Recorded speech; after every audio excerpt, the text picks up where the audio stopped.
Have you noticed how the sharpest tests aren't shouted but whispered through absence? People hold back replies, stretch out the weight, and tug at your inner strings to measure their influence.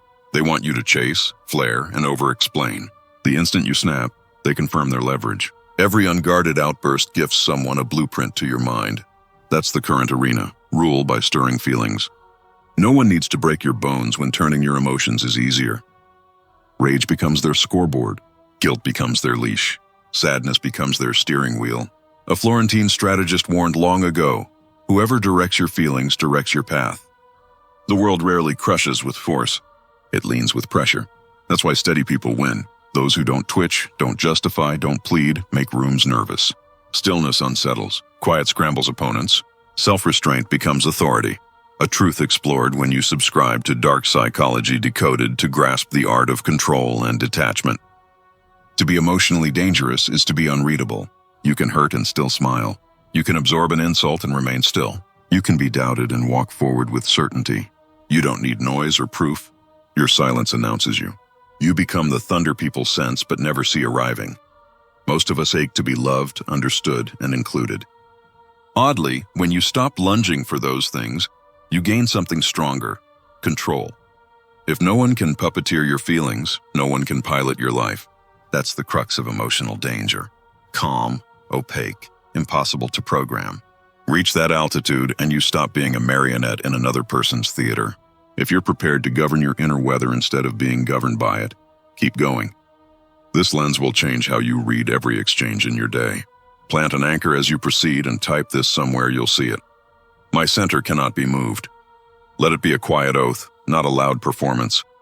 The point is not to suppress humanity. The point is to command it so you don't bleed power through impulsive reactions. Once you taste this steadiness, you won't barter it for fleeting validation. You'll prefer a clean, quiet mind to chaotic approval, and that trade is how influence begins to compound in your favor. Manipulation hides in plain sight because it rarely looks like control. It dresses itself as concern, devotion, loyalty, even tenderness. It doesn't start with conflict. It starts with attention.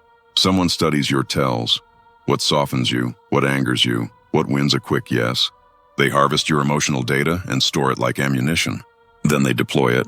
They make you feel guilty for needing space. They push you to question yourself when you're correct and to doubt instincts that have always kept you safe. That isn't connection. It's conditioning. The manipulator doesn't seize power. They persuade you to surrender it by engineering how you feel. Their favorite lever is guilt. Harmless-sounding lines. I didn't expect this from you. You've changed.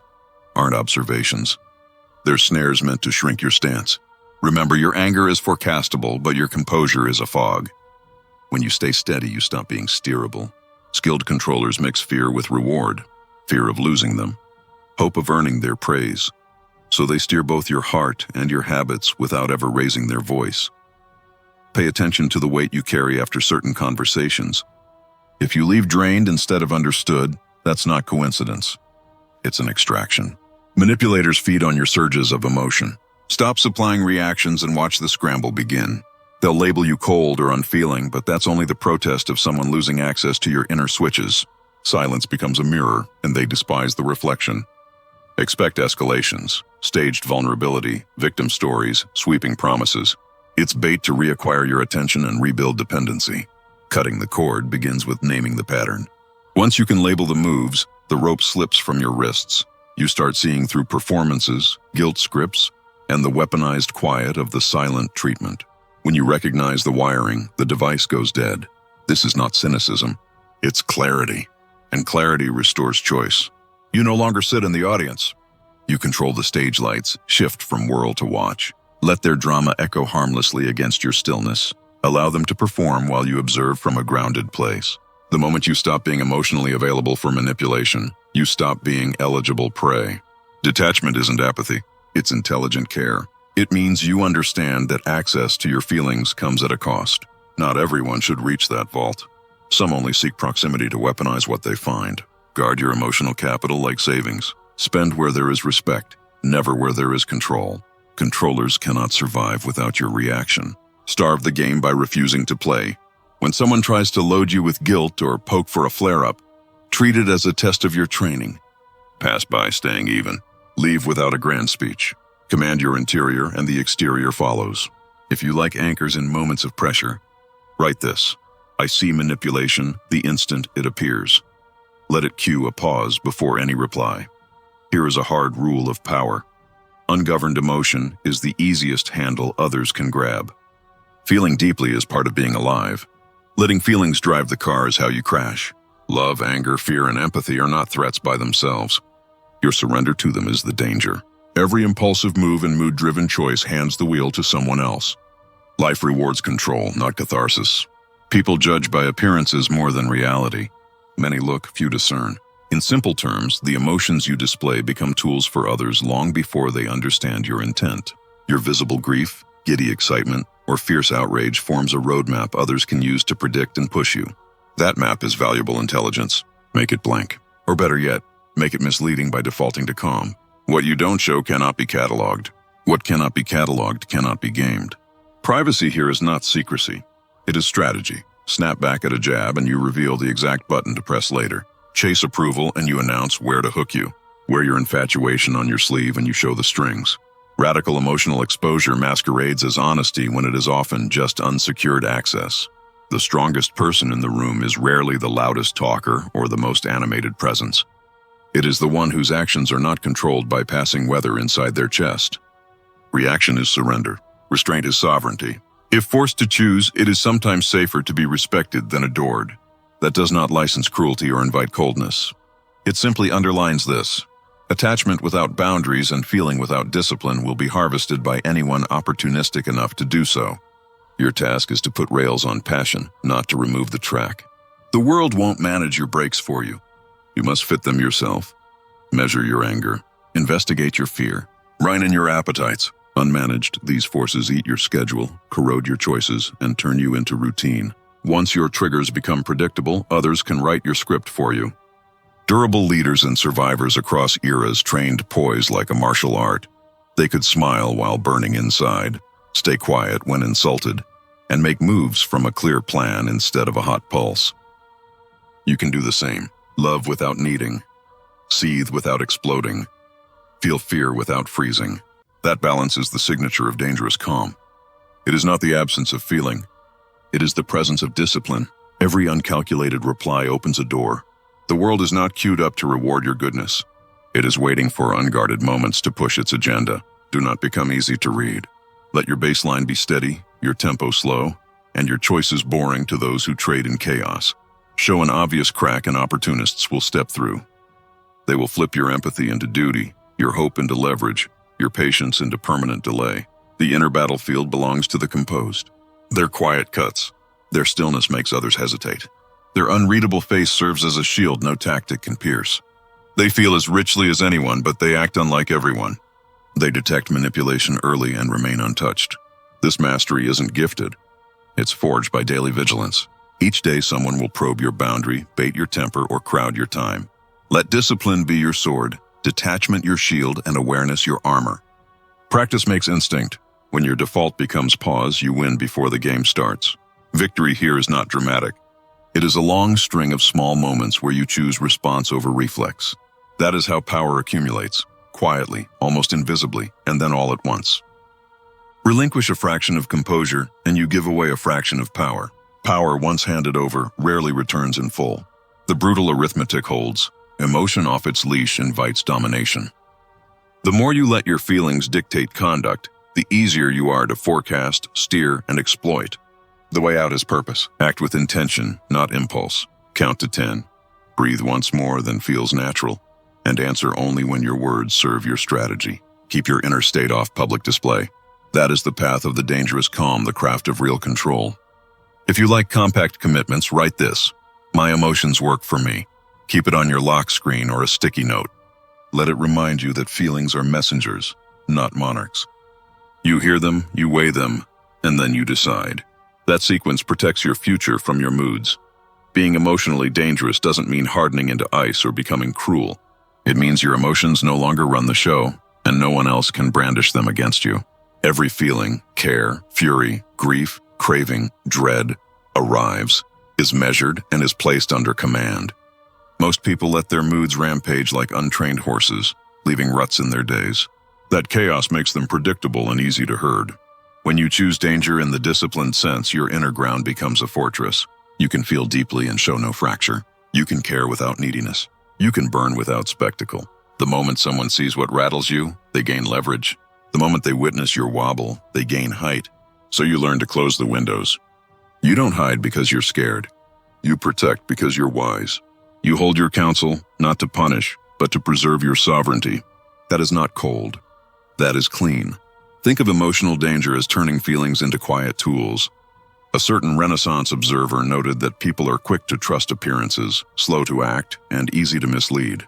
Manipulators exploit exactly that rhythm, testing your buttons until your moves can be forecast by pattern. The dangerous person breaks the pattern. Their face says nothing. Their hands say nothing. Their posture says nothing. Mystery creates pause in others.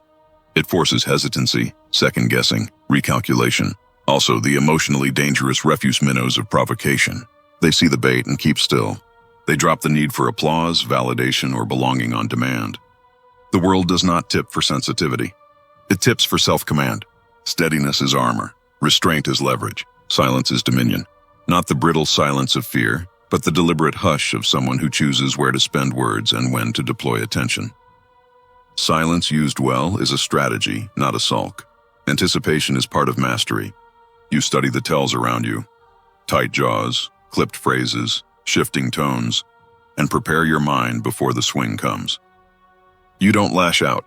You act on purpose. You turn other people's storm into clean wind for your sails. The more they try to puppet you, the more you see their strings, and the more your stance settles. This is not a refusal to feel. It is a refusal to surrender. Betrayal will still happen. Disappointment will still land. Pain will still visit. But those arrivals no longer topple your center. You digest them privately. You do not hand out a schematic of your psyche to anyone who asks. That privacy keeps you untouchable. Others may guess. They never know. And in that gap between guessing and knowing lies your freedom to maneuver without interference. For practical reinforcement, install rituals. Use the 4-7-8 breath before responding. Inhale for 4, hold for 7, exhale for 8. Let time be your ally. Delay text when you're heated. Keep a simple exit line for provocateurs. I don't have anything to add, then disengage.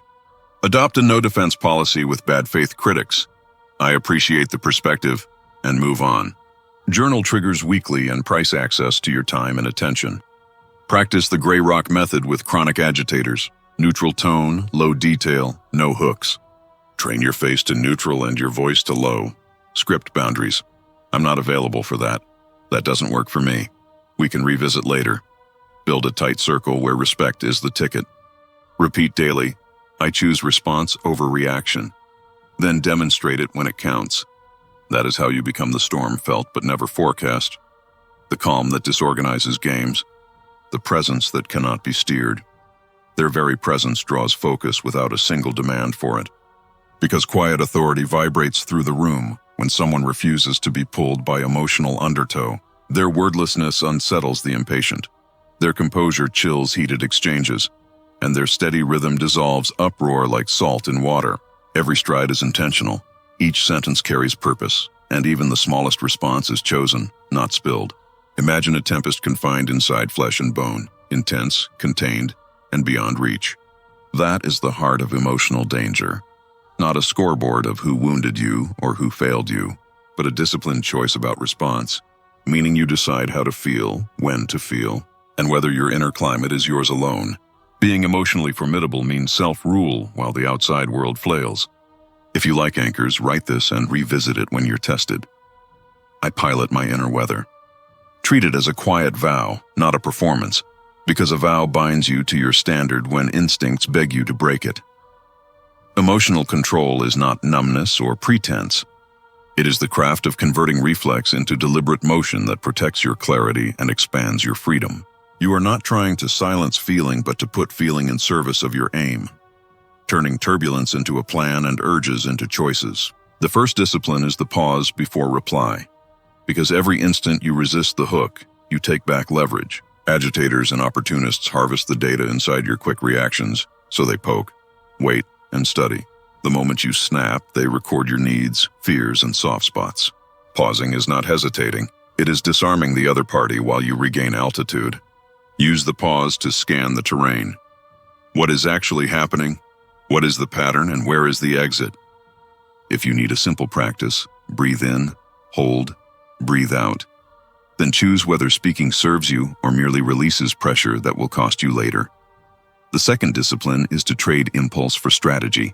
When heat rises, ask one decisive question.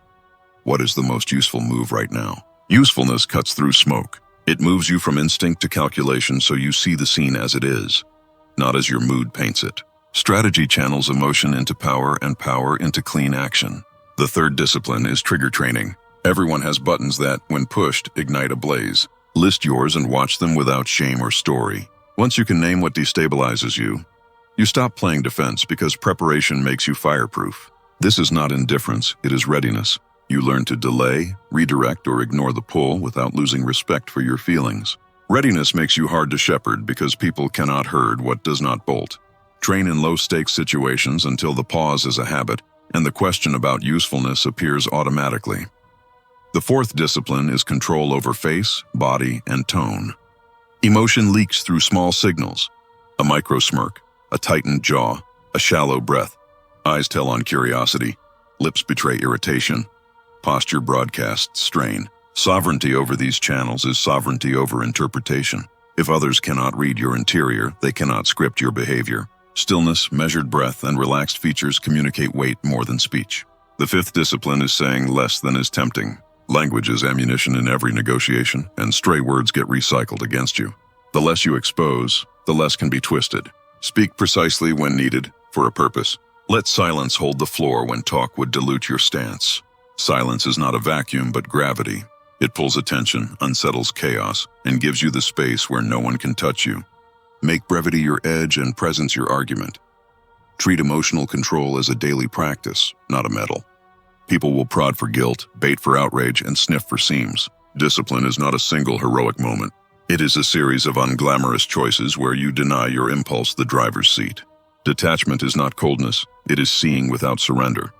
Restraint is not frailty. It is visible command over your inner and outer environment. When you work these 5 disciplines, pause, strategy, trigger training, physical composure, and measured speech, you create an atmosphere that others respect without understanding why. Your steadiness forces delays in their maneuvers. Your awareness breeds doubt in their scripts. And your quiet removes their leverage. This does not erase your humanity, it elevates it. You learn to employ your mind, perception, and will as instruments of self-rule in a world that rewards those who guard their edges. Now build an emotional fortress. The mind is both battlefield and citadel. Most people sleep with the gates open, letting offhand comments, online noise, and passing slights march through and rearrange furniture. They allow strangers to rent rooms in their heads and to tax their focus. You will be different. A fortress is deliberate boundaries enforced by the owner. It is control expressed as access management. The first layer is awareness, knowing what earns entry and what must stay outside. Not every remark deserves a chair at your table. Not every gesture warrants meaning. Not every act should change your internal state. The world will press, but your noticing will decide what passes the threshold. When awareness improves, your emotional ecosystem stops being a community garden and starts being a curated conservatory. The second layer is detachment, which is the moat. Emotional independence keeps chaos, pressure, and manipulation at a distance. Detachment does not deny feeling. It keeps feeling unowned. You can identify deception and provocation and remain unhooked. This spacing protects you from having your compassion turned into a lever. The third layer is discipline, the foundation that resists cracks. Train thoughts, responses, and habits so that you act by intention rather than reflex, especially when someone dangles a familiar bait. Discipline keeps your movements calm, quiet, and strategic. The fourth layer is self-respect. A wall is meaningless if you invite trespassers and then apologize for blocking the door. Treat your peace and attention as premium resources and enforce the price of admission with consistency and without debate. The fifth layer is resilience. Because no wall survives a long siege without repairs. Life will probe, people will scheme, and setbacks will sting.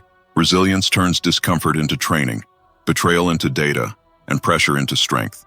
Study models of composure, past leaders, mentors, or that unshakable person you once underestimated, and learn from their posture under strain. You do not need to copy their lives to adopt their sturdiness. Over time, insults expire at your gate. Clumsy manipulation slides off, and emotional strikes become case studies for better engineering. Inside your fortress, you are sovereign. Serenity is the architecture. Quiet is the weapon. Awareness is the sentry. Outside, noise may howl. Inside, you choose entry, influence, and exile. Building is not passive. It demands vigil, reinforcement, and courage to face your own inconvenient patterns. The payoff is independence. Emotional power is never one and done. It is a vigilant routine. Daily, someone will attempt to pull you into their weather system, stirring drama, begging a flare, or fishing for sympathy they haven't earned.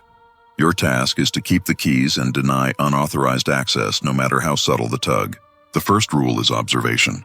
Become a student of intention. Note timing, tone, and repeated sequences. Almost no behavior is random.